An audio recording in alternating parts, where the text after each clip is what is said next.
बिस्मिल्लाहिर्रहमानिर्रहीम। अस्सलाम वालेकुम नादरीन, आप यूट्यूब चैनल देख रहे हैं। मैं इमरान खान हूँ।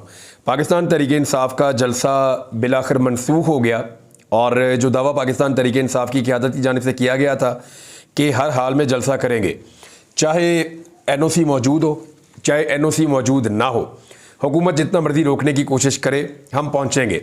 अली अमीन गंडापुर साहब के हवाले से मैंने खबर दी थी और उन्होंने ये दावा किया था कि जब तक उनकी इमरान खान से दो ही सूरतें उन्होंने कहा था कि जलसा कैंसिल होने की हो सकती हैं।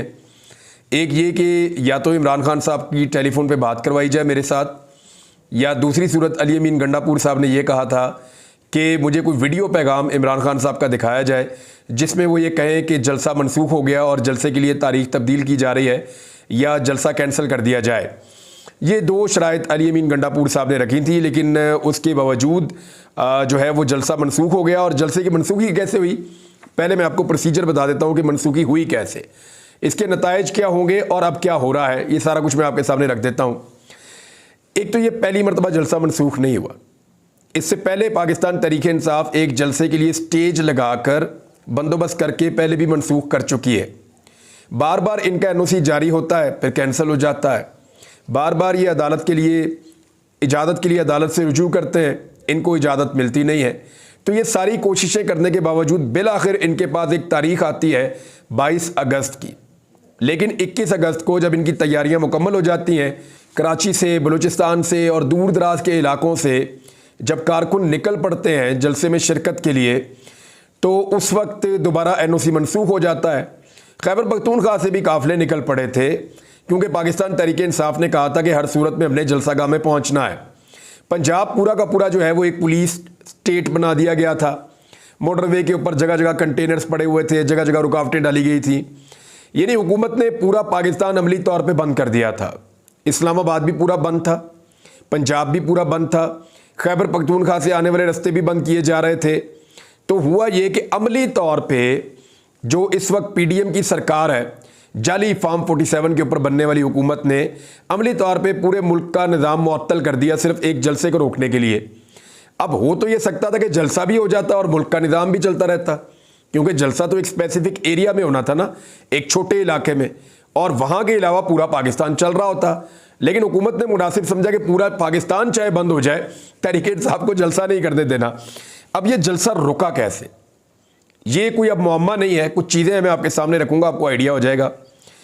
हुआ ये कि आज़म सवाती साहब वो सुबह 7 साढ़े 7 बजे के करीब अडियाला जेल पहुंच गए इमरान खान साहब से मिलने के लिए, और फिर बैरिस्टर गौर साहब भी आ गए।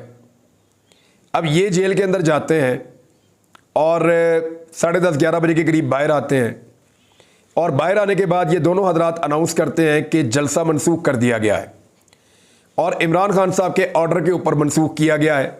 इन दोनों का ये क्लेम है कि जलसा मनसूख किया गया, इमरान खान साहब के अहकामात के ऊपर मनसूख किया गया, और अब जलसा होगा 8 सितंबर को।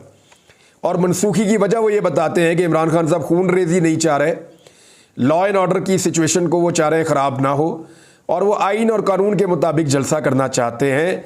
लेकिन इस वक्त जिस तरह के हालात पैदा किए जा रहे हैं, इससे मुल्क में खून रेजी हो सकती है, लिहाजा पाकिस्तान तहरीक इंसाफ उससे गुरेज करते हुए जलसा मनसूख कर रही है, ये उन्होंने कहा। अब मामला यह है कि अली अमीन गंडापुर साहब का दावा फिर कहाँ गया? क्या उनकी इमरान खान साहब से वीडियो कोई इमरान खान साहब की भिजवाई गई, या उन्हें कोई ऑडियो सुनाई गई, या कोई कॉल इमरान खान साहब की सुनाई गई?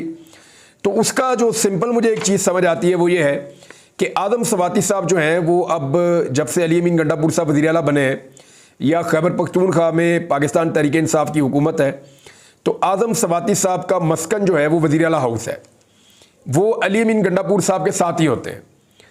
तो उन पे शायद अली अमीन गंडापुर साहब इतना एतबार कर सकते हैं कि अगर आज़म सवाती जाएं और जाकर मिले इमरान खान से और वो मुझे ये कहें कि जी ठीक है, इमरान खान ने कह दिया कि जलसा रोक दो, तो फिर तो ठीक है, फिर तो हम जलसा रोक देंगे। तो फिर अली अमीन गंडापुर साहब ने जलसा रोक दिया, कुछ गरीब कारकुनों को पैसे वैसे भी दिए। इसके ऊपर लोगों ने काफ़ी आवाज़ भी उठाई कि जी पैसे दे रहे हैं कारकुनों को। हालांकि पाकिस्तान तहरीक इंसाफ के जो कारकुन है वो पैसों के लिए नहीं आते।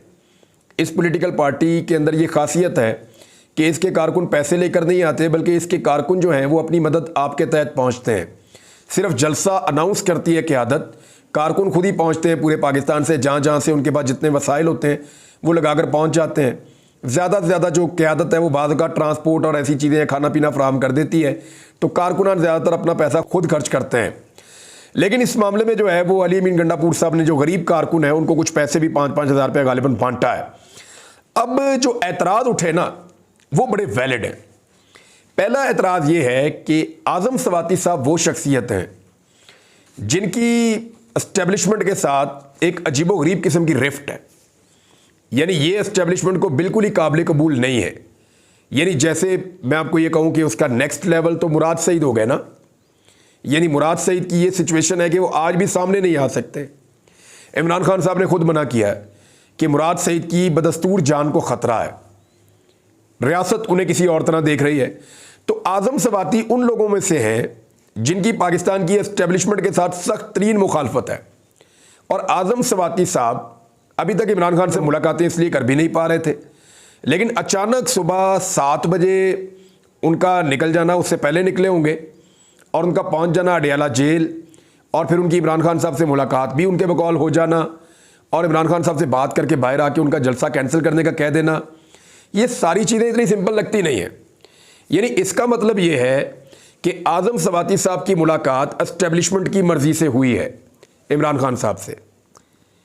अब एस्टेब्लिशमेंट कोई पैगाम ये चाहती थी कि इमरान खान साहब का पैगाम पार्टी के लोगों तक पहुंचे ताकि रोक दिया जाए, तो फिर आज़म सवाती साहब का नाम दिया गया अली अमीन गंडापुर साहब की जानिब से कि जनाब ठीक है ये नाम आ गया, इनको आप इमरान खान से मिला लें, इन पे हम एतबार कर लेंगे। तो क्या ये एस्टेब्लिशमेंट की मजबूरी थी? लेकिन मामला ये है कि कुछ भी था, एस्टेब्लिशमेंट के साथ अच्छे राब्ते थे पाकिस्तान तहरीक इंसाफ की क़यादत के, जिन राब्तों की रोशनी में आज़म सवाती साहब को पहले चूज़ किया गया, उन्हें मुंतखब किया गया, और उनको मुंतखब करने के बाद इमरान खान साहब से मुलाकात के लिए पहुंचाया गया। देखें, आप कुछ भी कहें तो ये चीज़ को तो आप डिनाई नहीं कर सकते ना कि आज़म सवाती साहब अगर वक्त से पहले, अदालती वक्त शुरू होने से पहले, वरना इमरान खान साहब को मिलना हो तो अच्छे खासे लोग जो पाकिस्तान तहरीक इंसाफ के हैं वो इमरान खान साहब से मिल ही नहीं सकते। जाके जितना मर्जी वो जोर लगा ले, इमरान खान साहब से मुलाकात ही नहीं होती। मुलाकात करने के लिए ये अली मोहम्मद खान साहब जैसे लोग जो हैं उनको भी अदालतों से ऑर्डर लेने पड़ते हैं। जिसने भी इमरान खान साहब से मिलना है वो पहले हाई कोर्ट से जाके ऑर्डर लेता है कि जी मेरी मुलाकात करवाई जाए, मेरी पार्टी का लीडर है वो मिलना चाहता है और मैंने भी मिलना है जाके इमरान खान से। तो फिर हाई कोर्ट से इजाज़त मिलती है तो ये जाकर मिलते हैं इमरान खान साहब को। अब जो वकला बाहर आकर स्टेटमेंट देते थे उनका मिलना भी बंद कर दिया गया है। गुज़िश्ता चंद दिनों से उनको पैगाम भी पहुंचाया गया था। तो मामला ये है कि आज़म सवाती साहब की मुलाकात तय कैसे हुई, ये एक नुक्ता है जिसका जवाब पाकिस्तान तहरीक इंसाफ को भी देना है। अलीमा खान साहिबा ने जो बात की वो बतौर उनके एक बहन होने के और पाकिस्तान तहरीक इंसाफ के जो कारकुनान हैं उन्होंने भी इस बात को बड़ा वेटेज दिया है। बल्कि जो नौजवान हैं उन्होंने तो चूड़ियाँ निकाल ली कि ये पाकिस्तान तहरीक इंसाफ की क़यादत चूड़ियाँ पहन ले। हम तो निकले हुए थे, मारें खा रहे थे। बहुत बड़ी तादाद में कारकुनान लाहौर में, पंजाब में और इस्लामाबाद में गिरफ्तार भी हुए हैं। शेर अफजल मरवत गिरफ्तार हुए, लेकिन फिर शेर अफजल मरवत को रहा भी कर दिया गया बगैर इसके कि उनको ऊपर मुकदमा डाला जाता, उनको जेल में भेजा जाता। वो इस प्रोसेस से बच गए, बल्कि वो एक मखसूस टाइम के लिए उनको गिरफ्तार किया गया, उसके बाद वो रिहा होकर वापस आ गए। अलीमा खान साहिबा ने जो सवाल उठाया और वो जो उन्होंने बात की वो पाकिस्तान तहरीक इंसाफ की क़यादत पर बड़ी बरहम है। उन्होंने कहा कि ऐसा लगता है कि पाकिस्तान तहरीक इंसाफ की क़यादत चाहती ही नहीं कि इमरान खान साहब जेल से बाहर आए और रिहा हो। वो पहले भी कह चुकी है कि इमरान खान अपने मुंह से तो नहीं कहेगा, यानी जब भी आप इमरान खान को कहेंगे बाहर खून रेजी का खतरा है या बाहर जो है वो कारकुनों की गिरफ्तारियों का खतरा है, तो इमरान खान तो कह देगा ठीक है फिर घर बैठो, मेरे लिए इतनी बड़ी कुर्बानी तुम ना दो, तो मैं तो अपने केसेस लड़ रहा हूं। तो इमरान खान साहब की बहन ये बात कहती है कि इमरान खान अपने लिए कुर्बानी देने का कभी नहीं कहेगा। मुल्क के लिए वो कहते रहते हैं, अपने लिए कुर्बानी देने का कभी नहीं कहेगा। ये पार्टी को, पार्टी की क़यादत को खुद इसका फैसला करना चाहिए और खुद निकलना चाहिए। तो उन्होंने ये सवाल उठाया कि आज़म सवाती क्यों सुबह सुबह पहुंच गए 7 बजे इमरान खान साहब को मिलने के लिए और किसके कहने पर पहुंचे वो। ये सवाल तो बड़ा वैलिड है। अब यही एक सवाल है कि क्या अली अमीन गंडापुर साहब से किसी ने रब्ता किया या पाकिस्तान तहरीक इंसाफ की क़यादत से किसी ने रब्ता किया, जिसके जवाब में उसको ये कहा गया कि ठीक है जी आज़म सवाती साहब की मुलाकात करवा दें इमरान खान साहब से। तो फिर ये सिलसिला रुक सकता है। या इमरान खान साहब ने खुद कहा कि जी आदम सवाती को बुला दो, मैं आदम सवाती से बात करता हूं और बात करने के बाद ये जलसा रोक देता हूं, जो पाकिस्तान की इस वक्त सिचुएशन बनी हुई है। तो ये सारी सूरत हाल आपके सामने। अब मामला ये है कि पाकिस्तान तहरीक इंसाफ करेगी क्या। एक तो कारकुनान में बहुत गुस्सा है और वो अपनी भड़ास निकाल रहे हैं, जो उनको निकालनी भी चाहिए। ये तो मजाक ही बन गया ना, रोजाना उनको कहते हैं आ जाओ, जब वो आने लगते हैं फिर जलसा कैंसिल हो जाता है, वो रास्ते से बेचारे वापस मुड़ जाते हैं, जो गिरफ्तार हो जाते हैं वो जमानतें करवा रहे होते हैं बाद में। तो ये एक सिचुएशन तो है ना, उसकी वजह से कारकुनों की फ्रस्ट्रेशन तो बढ़ती है ना। दूसरा, chief justice Islamabad high court के लिए सोचने की बात है कि उनके ऑर्डर को ऐसे ठोकर मार देते हैं एक छोटे मोटे ऑफिसर्स, कमिश्नर, डिप्टी कमिश्नर। वो chief justice of Islamabad high court के ऑर्डर को ऐसे ठुड्डा मारते हैं, फारिग कर देते हैं।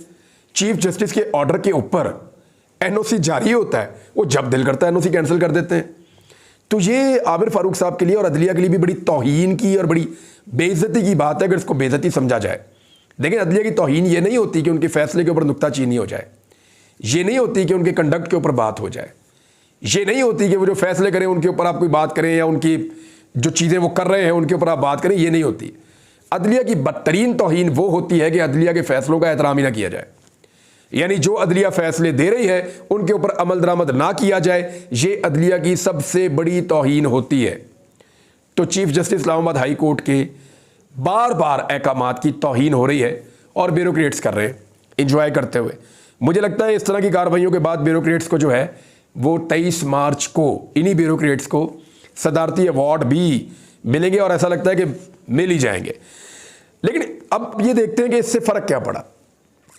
देखिए, मैंने पहले भी कहा था तहरीक इंसाफ जलसा कर लेती है आज से 4 माह पहले, बात ख़त्म। जलसा हो गया, बात ख़त्म, एक हफ्ता खबर चल जाएगी, फिर अगले जलसे की तैयारी वो करेंगे। लेकिन हुकूमत इतनी डरी हुई है, इतनी सहमी हुई है और परेशान है कि उन्हें लगता है कि अगर तहरीक इंसाफ ने जलसे करना शुरू कर दिए तो वो एक ऐसा मोमेंटम पकड़ लेंगे और अवाम इस तरह बाहर आ जाएगी कि फिर हुकूमत की खैर नहीं है। लोग हुकूमत को घर भेज देंगे और फिर अवाम का रद्द-ए-अमल या अवाम की ताकत जो है वो कंट्रोल से बाहर निकल जाएगी। दूसरी जानिब यह है कि पाकिस्तान तहरीक इंसाफ का जलसा लगातार लटक रहा है। फ़र्ज़ करें पिछले 5 दिनों से इसी जलसे की चर्चा थी पूरे पाकिस्तान के मीडिया में, रोला पड़ा हुआ था कि तहरीक इंसाफ का जलसा आ रहा है, आ रहा है, आ रहा है। फिर हमने देखा पूरे पाकिस्तान के अंदर शोर मचा, लोग निकले, काफिले निकले। वो एक जलसे का एक मंजर होना था एक जगह पे, लेकिन आपने देखा पूरे पाकिस्तान से खबरें कल रात से चल रही हैं। कहीं कंटेनर खड़े हो रहे हैं, कहीं खंदकें खोदी जा रही हैं, कहीं पे जनाब पुलिस रेडें मार रही है, कहीं बंदे गिरफ्तार किए जा रहे हैं, कहीं थानों में नारे लग रहे हैं, कहीं घरों के दरवाजे तोड़े जा रहे हैं, कहीं चादरा चार दीवारी के तकद्दुस पामाल हो रहा है, कहीं जनाब इस्लामाबाद के रास्ते बंद हो रहे हैं, अजीबो गरीब किस्म के काम की क्रेनें तैयार की जा रही हैं। ये सारे विजुअल्स एक पॉलिटिकल एक्टिविटी है, ये पूरी दुनिया में रिपोर्ट हुए। यानी वो काम जो बड़े आराम से हो सकता था वो पूरी दुनिया में रोला डाल के किया गया, वो हो गया। फिर पाकिस्तान तहरीक इंसाफ का एनओसी कैंसिल कर दिया, 24 घंटे यही खबरें चलती रही। एनओसी कैंसिल होने के बाद तहरीक इंसाफ ने जलसा कैंसिल कर दिया और जलसा कैंसिल होने के बाद दोबारा जलसा अनाउंस कर दिया। यानी वो जलसा जो आज खत्म हो सकता था वो अब 8 सितंबर तक चलता रहेगा। यानी ये जो जलसे की तलवार, मैं एक वाकया आपको बताता हूँ। मेरी क्लास में ना एक क्लास फेलो था, उसका नाम था फरहान। तो कभी कभी पूरी क्लास को भी डंडे पड़ जाते होते थे किसी बात पे। यानी क्लास के अंदर बहुत शोर है तो उस दौर में टीचर डंडों से मारते थे, और अगर होमवर्क नहीं किया तो वो डंडों से मारते थे। तो वो कहते थे जिन्होंने नहीं होमवर्क किया वो निकल के इस साइड पे आ जाए। तो वो फरहान ने अक्सर होमवर्क नहीं किया होता था, उसको डंडे पड़ने ही होते थे। तो जैसे ही लाइन लगती थी ना डंडों वाली, वो भाग कर जाके सबसे आगे खड़ा हो जाता था और हमेशा सबसे पहले डंडे खाता था। तो मैं उसे कहता था कि यार तू सबसे पहले डंडे क्यों खाता है, डंडे तो पड़ने ही है, पीछे एंड पे चला जा, हो सकता है टीचर को कोई काम आ जाए कि बाहर चला जाए, या वो भूल जाए, या बारी आपकी ना आए, आपको डंडे ना पड़े, या पीरियड खत्म हो जाए, कोई भी चीज़, तो तू सबसे पहले डंडे क्यों खाता है। तो वो एक बात कहता था, वो कहता था ये जो सर पे तलवार लटकती रहती है ना डंडों की, कि मैं पीछे खड़ा हुआ हूँ और इंतज़ार कर रहा हूँ कि अभी डंडे पड़ेंगे, अभी डंडे पड़ेंगे, वो जो एक धड़का लगा रहता है ना, वो जो एक डर लगा रहता है और अभी बारी आ रही है, अभी डंडे पड़ेंगे, वो टेंशन कहता है मेरे से बर्दाश्त नहीं होती। तो इसलिए मैं सबसे पहले जाके डंडे खा ले, जो होना है वो हो जाए, जान छूटे। तो जलसे के मामले में मैं ये कह रहा हूँ कि वो जो तलवार लटक रही है ना, वो ऐसे ही है कि डंडे आपने खाने हैं लेकिन आप सबसे आखिर में जाके खड़े हो गए। तो वो जलसा जो है वो आज हो जाता, बात खत्म हो जाती, लेकिन अब 8 तारीख तक ये जलसा ही चलता रहेगा, आप ये देखेंगे। एक और चीज़ मैं आपको बताता हूँ कि पाकिस्तान तहरीक इंसाफ की क़यादत ये कह रही है कि जी हम खून रेजी और इंतशार नहीं चाह रहे। औरिया मकबूल जान साहब को रात गए गिरफ्तार कर लिया गया था और उनको गिरफ्तार किया गया मुबारक सानी केस के मामले में। उन्होंने कोई वीलॉग किया था और काजी फ़ायद ईसा साहब पे तनकीद की थी। अब काजी फ़ायद ईसा साहब जो हैं उनका मामला बड़ा सिंपल है और सादा है। उनके खिलाफ औरिया मकबूल जान साहब ने एक रेफरेंस भी दायर कर रखा है जो अभी तक किसी फोरम के ऊपर नहीं सुना जा रहा।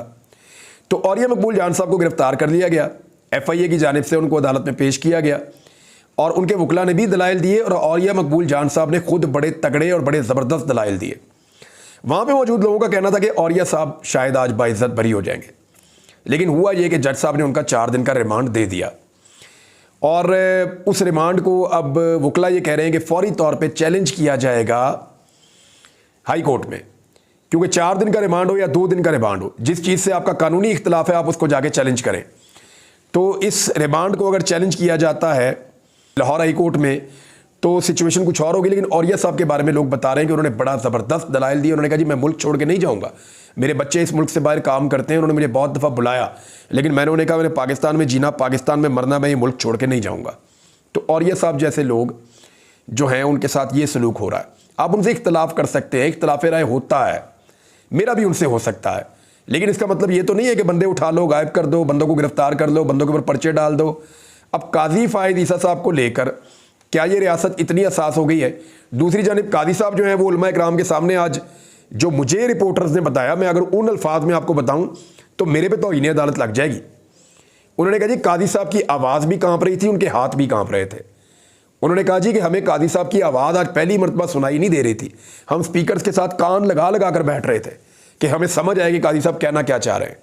उलमा इकराम के सामने आज इस तरह काजी साहब बने हुए थे कि जी गलती हो जाती है बंदे से, बंदा गलती का पुतला है, इंसान ही गलती करता है, मेरे से भी गलती हो सकती है। फिर काजी साहब अपनी और अपने वालिद गिरामी की खिदमात भी गिनवा रहे थे कि मैंने ये किया इस मुल्क में, मैंने वो किया इस मुल्क में, मेरे वालिद ने ये किया। इस केस से कोई ताल्लुक नहीं है इस सारी चीज़ का, लेकिन काजी साहब अपनी सफाइयाँ पेश कर रहे थे। इसका मतलब ये है कि काजी साहब ने जो किया उसके बाद जो उल्मा का रिएक्शन आया, काजी साहब उसके ऊपर बहुत ज़्यादा परेशान है और बहुत ज़्यादा दबाव के अंदर महसूस हो रहे थे। मुझे इवन जो कोर्ट रिपोर्टर थे उन्होंने कहा हमें ये वो काजी फ़ायद ईसा लगा ही नहीं, हमें लगा कि ये कोई और आदमी है जो इस सीट के ऊपर आकर बैठा हुआ है, बिल्कुल जिसके गले से आवाज़ नहीं निकल रही, जो कुछ बोल नहीं पा रहा, जो बहुत परेशानी के अंदर है। बहरहाल अब देखते हैं कि उसके अंदर काजी साहब का जो है वो फैसला क्या होता है और इस रिव्यू के अंदर क्या होता है। फरीद पराचा साहब ने एक बात की, जनाब 3 दफ़ा आप गलती कर चुके हैं तो चौथी मरतबा आप गलती ना कीजिएगा। तो इस तरह ये सूरत हाल है। अजहर बशवानी साहब का जो केस है वो भी मुझे आपको बताना है और वो केस ये है कि जस्टिस मियाँ गुल हसन औरंगजेब साहब ने साफ कह दिया बड़ा क्लैरिटी के साथ। उन्होंने कहा जी कल मैं फ़ैसला दूंगा और बड़ा सख्त फ़ैसला दूंगा। यानी बहुत हो गया ना, अब 2.5 महीने हो गए हैं, 2 उस्ताद जो पढ़ाने वाले जिनका सियासत से कोई ताल्लुक नहीं, उन दोनों उस्तादा को इसलिए अगवा किया गया है, जबरी तौर पे लापता किया गया है कि उनका एक भाई जो है वो सियासत करना चाहता है और उसका एक पॉइंट ऑफ व्यू है जो इस वक्त कुछ इदारों को और पॉलिटिकल पार्टीज़ को पसंद नहीं है। ये कितनी बड़ी ज़्यादती है। ऐसी ही ज़्यादतियाँ बांग्लादेश में हो रही थी। एक तो आप यहाँ से अंदाज़ा कर लें कि फजलुर रहमान साहब जब पहुँचे सुप्रीम कोर्ट ऑफ पाकिस्तान में तो उनको रिसीव करने के लिए सेक्रेटरी सुप्रीम कोर्ट जो है वो बाहर आए और उनको रिसीव करके लेकर गए। ये बड़ी ज़बरदस्त डेवलपमेंट है। दूसरा, जब अदालत फैसला दे रही थी तो उलमा इकराम के साथ आने वाले जो कारकुनान हैं वो बहुत बड़ी तादाद में डी चौक में खड़े होकर नारेबाजी कर रहे थे और उलमा के इशारे के मुंतज़िर थे। बहरहाल अब तक के लिए इतना ही। अपना ख्याल रखिएगा, अपने इस चैनल का भी। अल्लाह हाफ़िज़।